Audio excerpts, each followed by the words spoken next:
दोस्तों, मध्य प्रदेश की लड़ाई बड़ी दिलचस्प हो चली है। वजह, खड़गे साहब मध्य प्रदेश पहुंचे सागर में और ऐसी घोषणाएं कर दी जिसको ये कहा जा सकता है कि उन्होंने ताबूत में आखिरी कील ठोक दी।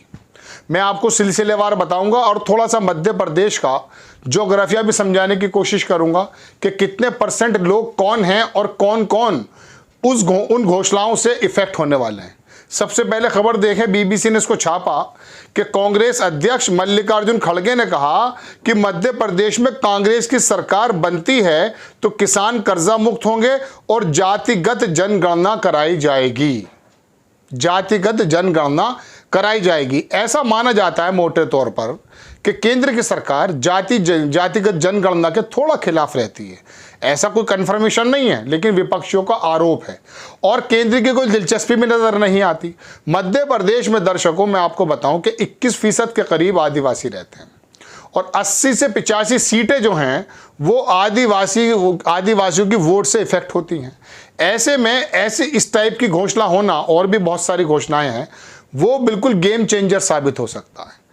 खड़गे साहब खुद एक ऐसे समुदाय से आते हैं कि वो बहुत ज़्यादा अपील है, 16% वहाँ पर एससी हैं और वहाँ ये माना जाता है कि एससी और आदिवासी जब मिलकर के जिसको वोट दे देते हैं उसकी सरकार बन जाती है।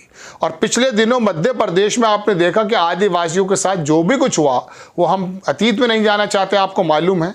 उसकी वजह से ये माना जा रहा है कि 80-85 सीटों पर जहाँ आदिवासी बहुत ज़्यादा इफेक्टिव हैं, अगर उनको ये वाली घोषणा समझ में आ गई या कांग्रेस जैसे समझाने की कोशिश कर रही है तो गेम चेंजर इसलिए हो जाएगा कि जब तक जातिगत जनगणना नहीं होगी पता ही नहीं चल पाएगा। और राहुल गांधी पिछले दिनों आपको याद होगा कह भी चुके हैं कि जिसकी जितनी भागीदारी है उसको उतनी हिस्सेदारी मिलनी चाहिए। हालांकि किसी ज़माने में जब कमंडल और जो है मंडल की लड़ाई होती थी, कांग्रेस इसके पक्ष में नहीं रहती थी। आप देखें, लिखता है अखबार के, उन्होंने कहा कि 500 रुपये में सिलेंडर देंगे। जयपुर याद आ गया होगा आपको, राजस्थान। महिलाओं को 1500 रुपये हर महीने दिए जाएंगे। हम ये वादा कर रहे हैं, हमारे पास और पैसा आएगा तो बढ़ा देंगे आगे। 100 यूनिट तक बिजली माफ और 200 यूनिट तक हाफ। सरकारी कर्मचारियों के लिए ओल्ड पेंशन स्कीम, ये सभी चीज़ें हम आपके लिए करेंगे। OPS, ओल्ड पेंशन स्कीम, ये कितनी ज़्यादा असरकारक है, इसकी बानगी थोड़ी सी आप इस तरह से देखिए कि हिमाचल का चुनाव OPS की वजह से ही जीत लिया गया। अक्सर बेशतर हर परिवार में या दूसरे परिवार में कोई एक बंदा सरकारी नौकरी में तो होता ही है और हिमाचल में तो सेना में सब लोग थे। वहाँ OPS का मामला इतना ज़्यादा कबूल हुआ, इतना ज़्यादा एक्सेप्टेबल हुआ कि वहाँ सरकार ही बदल गई। OPS की स्कीम पर कांग्रेस आई बहुत अच्छा खेल रही है, हिमाचल में खेल चुकी है, वहाँ छत्तीसगढ़ में इसकी घोषणा हो चुकी है, राजस्थान में इसकी घोषणा हो चुकी है। ये वो चीज़ें हैं जो कांग्रेस पहले डिलीवर कर चुकी है। 500 रुपये के सिलेंडर की अगर ये बात कर रहे हैं तो राजस्थान में दे रहे हैं। OPS जो है लागू हो चुका है, हिमाचल में कह चुके हैं। राजस्थान के अंदर तो केंद्र की लड़ाई चल रही है राजस्थान सरकार से कि हमारा पैसे दीजिए आप OPS का। आगे लिखता है अखबार कि कांग्रेस अध्यक्ष ने यह भी कहा कि मध्य प्रदेश में अगर कांग्रेस की सरकार आती है तो जातिगत जनगणना कराई जाएगी। ये ट्वीट किया है कांग्रेस ने। गैस सिलेंडर 500 रुपये, हर महिला को 1500 रुपये प्रति महीना, बिजली 100 रुपये यूनिट, 100 यूनिट तक माफ, 200 यूनिट तक हाफ, किसानों का कर्ज माफ, पुरानी पेंशन लागू और जातिगत जनगणना। आगे लिखता है अखबार के, जातिगत जनगणना कराने पर हमें मालूम होगा, खड़गे साहब ने कहा, कि इसमें कौन कौन से तबके के लोग हैं, पिछड़े हैं, भूमिहीन हैं, अशिक्षित हैं, ये हम करके रहेंगे। खड़गे ने कहा कि पहले हमारी वर्किंग कमेटी में सिर्फ एक बैकवर्ड का आदमी था, लेकिन इस बार हमने 6 बैकवर्ड क्लास के लोगों को वर्किंग कमेटी में लिया है। बात यह है दर्शकों का, नरेशन तो वाकई इस बात पर सेट किया जाता है कि किस तरह से धार्मिक आधार पर इलेक्शन को लड़ा जाए। ये भारतीय जनता पार्टी भी करती आई है, लेकिन उसके बावजूद भी जातिगत आंकड़े, केमिस्ट्री अगर इसको हम कहें तो भारतीय जनता पार्टी बहुत आगे है। कांग्रेस इस बारे में थोड़ा पीछे थी, लेकिन CWC, कांग्रेस वर्किंग कमेटी की जो कमेटी बनी है, उसके अंदर महिलाओं के बारे में, OBC के बारे में, पिछड़ों के बारे में बहुत ज़्यादा संतुलन रखा गया है।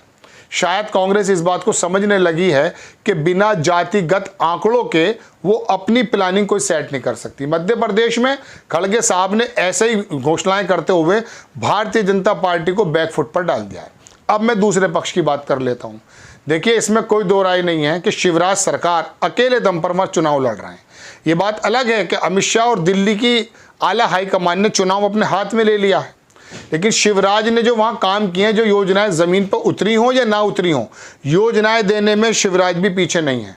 वहां पर पिछली बार भी जब सारे सर्वे कह रहे थे कि भारतीय जनता पार्टी पिछड़ रही है, उस जमाने में भी मुझे याद पड़ता है उनका एक बात थी, क्या कहते हैं, शिवराज चौहान की। उन्होंने कहा था कि मैं सबसे बड़ा सर्वेयर हूँ, सर्वे करने वाला सबसे बड़ा मैं हूँ। 109 सीटें उनकी तब भी आ गई थी। 230 सीटों का टोटल विधानसभा है, 109 सीट आ जाना वाकई अचरज की बात है। 4-5 सीटें ही कांग्रेस ज़्यादा थी।